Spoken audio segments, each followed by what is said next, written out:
some context, and here it's very clear. It's not up to you and your miserable ideals to measure the value and importance of this or that. Especially the significance of Lympha, the greatest substance in the entire universe. The concept of usefulness cannot be applied to Lympha. Color is the essence of a creative spirit, and you have no right to create. Weyler has left the void for the time being, but he is now talking to me from inside the chambers, telling me that the usefulness of Lympha is an irrelevant question, or the usefulness is beyond question. That's not my main concern though, because it all comes down to right, whether I'm allowed to do anything, to make a decision on how this Lympha should be spent.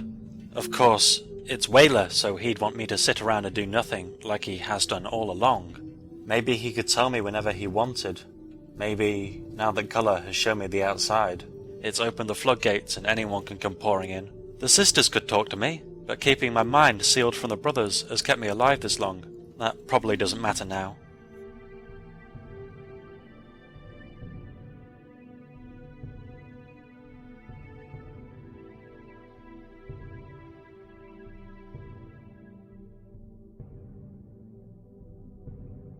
The rite of Devotio is not suicide.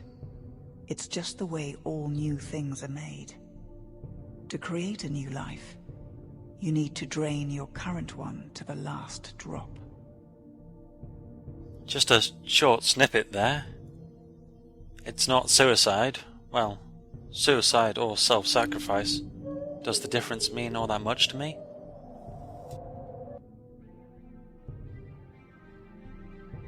Ailey, you're in danger of leaving your clouds behind.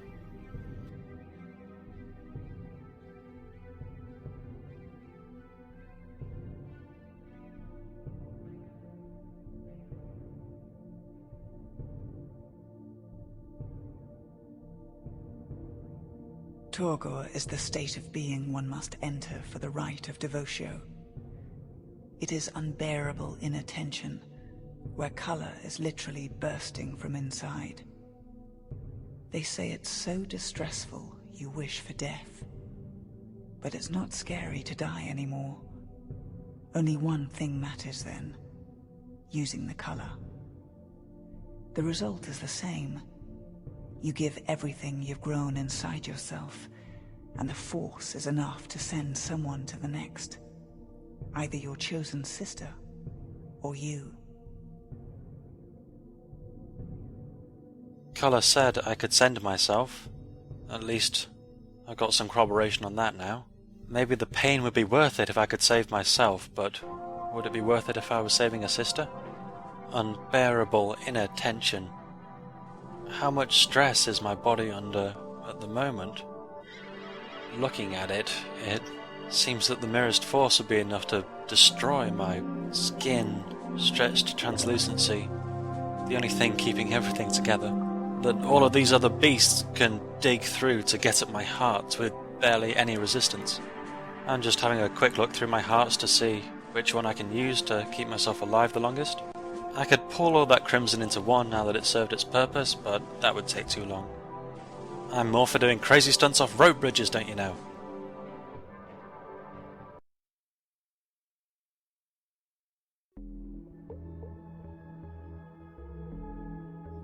Here's Echo, in a good place for once. It may be worth my while, since I've got enough Violet. Yeah, I'll go for it. Put that gold back in me, so much for avoiding being tiresome, but I didn't know she was there. And I'm going to be getting rid of my Violet, which is one I have the most of right now, but I'd have to provide my reasons. Huge looked at me through the window again. Ole's still got a peeping Goliath of sorts. I always assumed it was some sort of predator, maybe? Something that she couldn't identify, but, you know, I've never seen how she perceives things. I hope she doesn't expect me to fight on her behalf too much.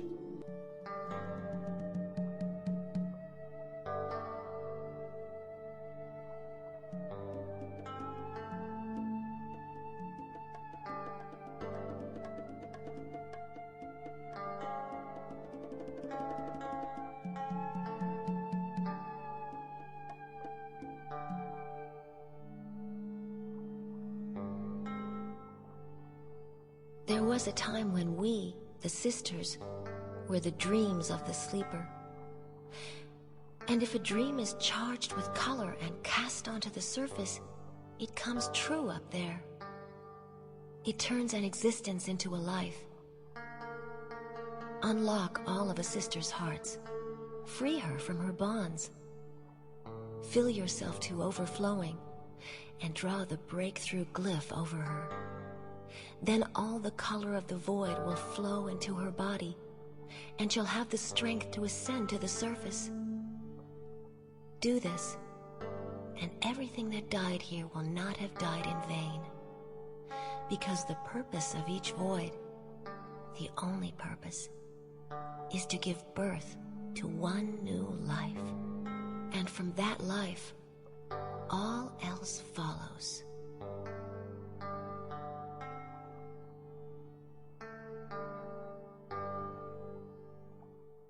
The void has but one purpose.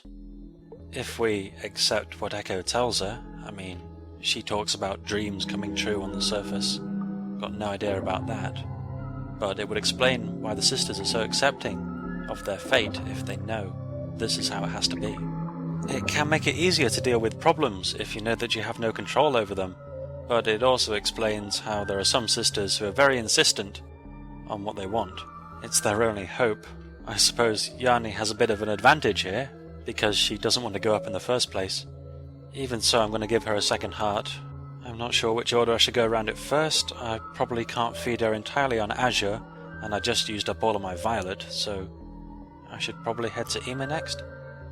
Either way, I'm going to wait until Echo moves aside so that I can slip past.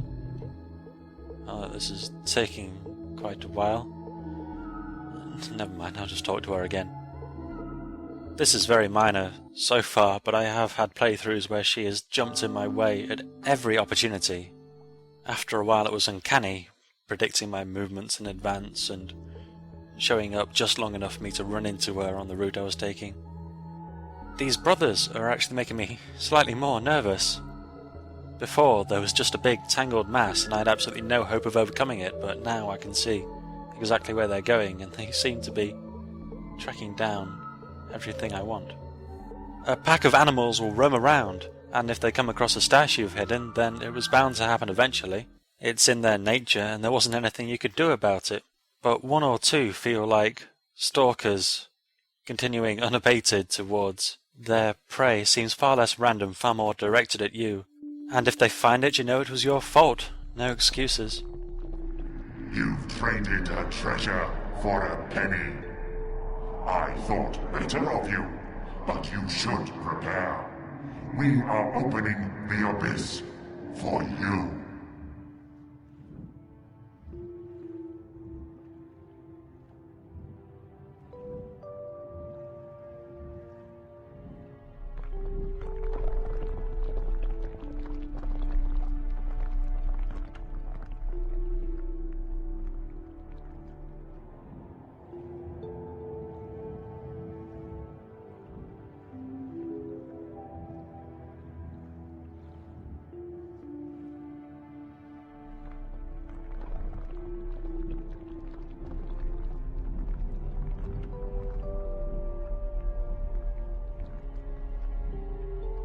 This is the wall mine. There's a indicated way down there. The arrow points to a safe way to get to the bottom ledge, but if you do that then you won't be able to look all the way along the length. And if you go out on this one, then you can turn around and get a good view of the entire wall, which is necessary for some. I can see one here, one over there, and there are veins that appear just below the lip of this bottom ledge, so this is the only way to see them really. This chamber is the final mine, and it does an amazing job of hiding the veins from you, considering the fact that it is pretty much the truest mine we've ever been to. We're just chiseling colour out of a bare rock face, and somehow it all gets lost within the great expanse.